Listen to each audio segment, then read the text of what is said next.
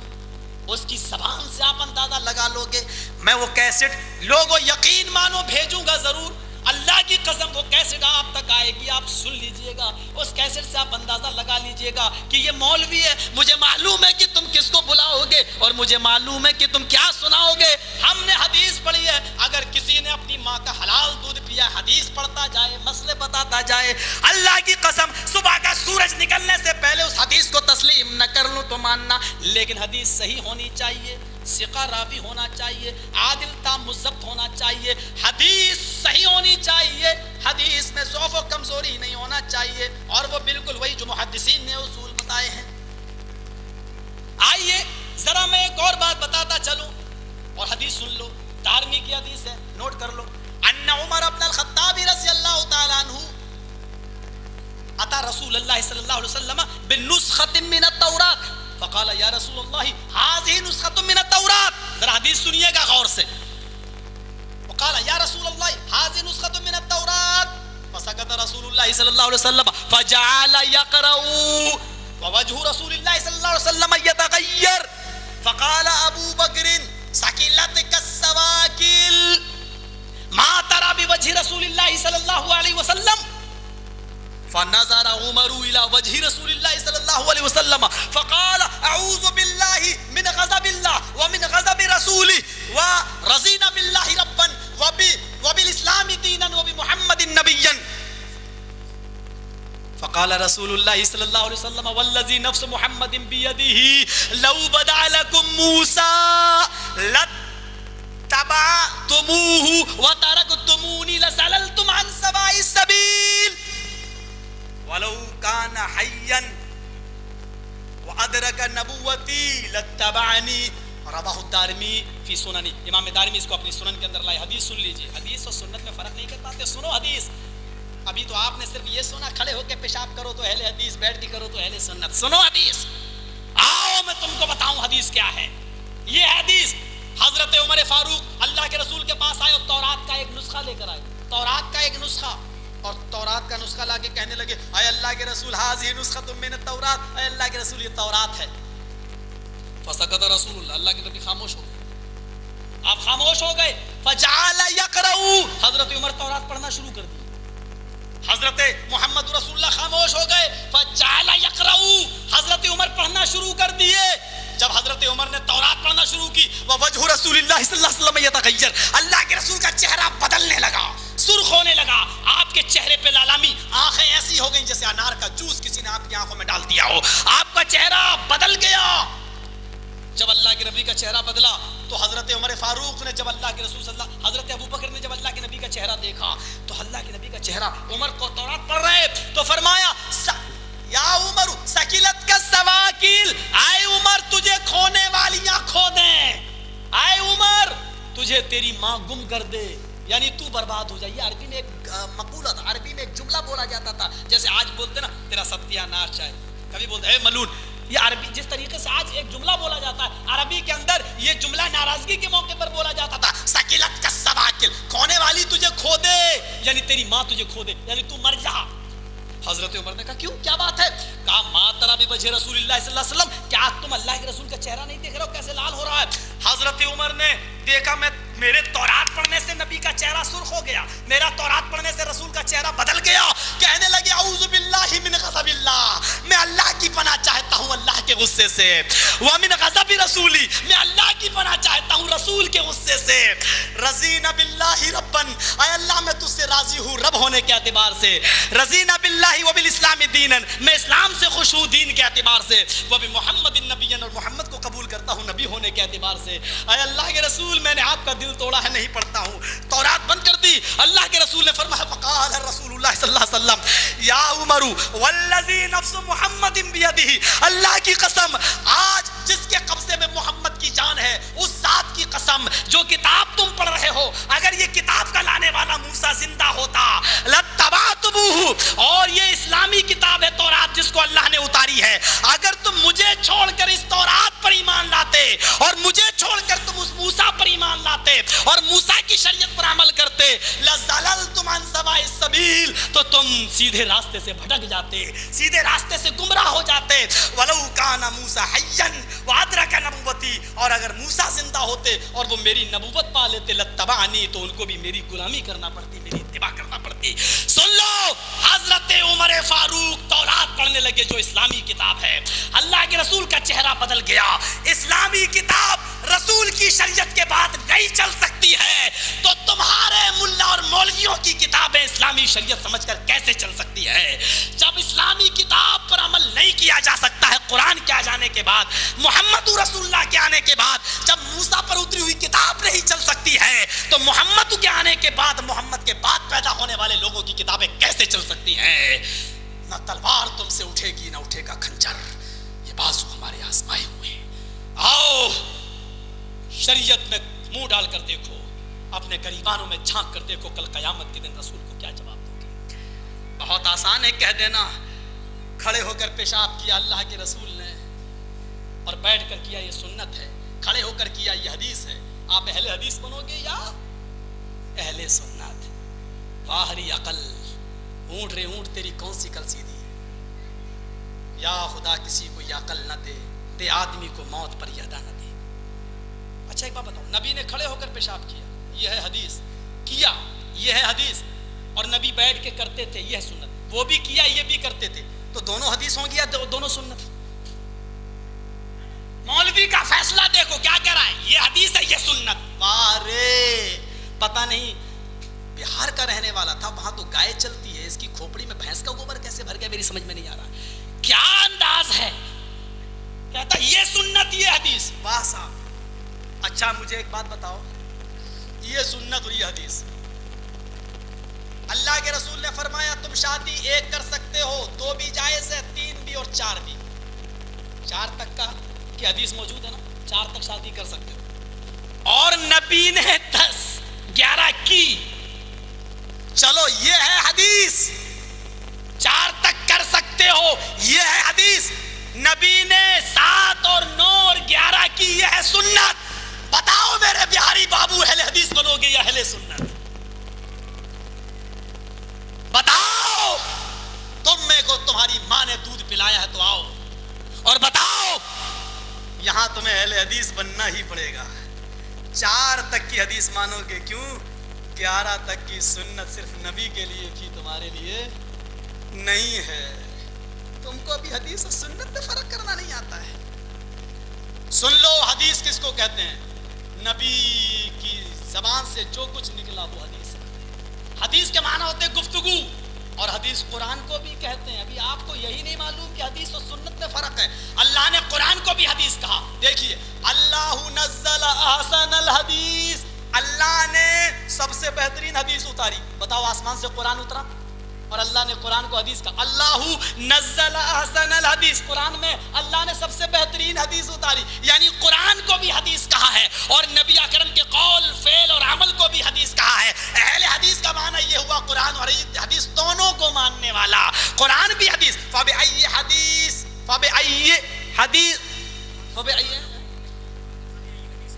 فبأي حدیث بعدہ یؤمنون. تم اس حدیث کے بعد، یعنی قرآن کو اللہ حدیث کہہ رہا، فبأي حدیث بعدہ یؤمنون. تم اس حدیث کے بعد کس حدیث پر ایمان لاؤ گے؟ کون سی کتاب؟ یعنی اس قرآن کے بعد پھر اور کون سی کتاب پر تم ایمان لاؤ گے؟ اللہ یہاں پر بھی قرآن کو حدیث کہہ رہا ہے. الحمدللہ، ہم اہل حدیث کا مطلب یہ ہوا کہ قرآن و حدیث پر عمل کرنے والے. اچھا، مولانا صاحب کہہ رہے تھے ایک کہ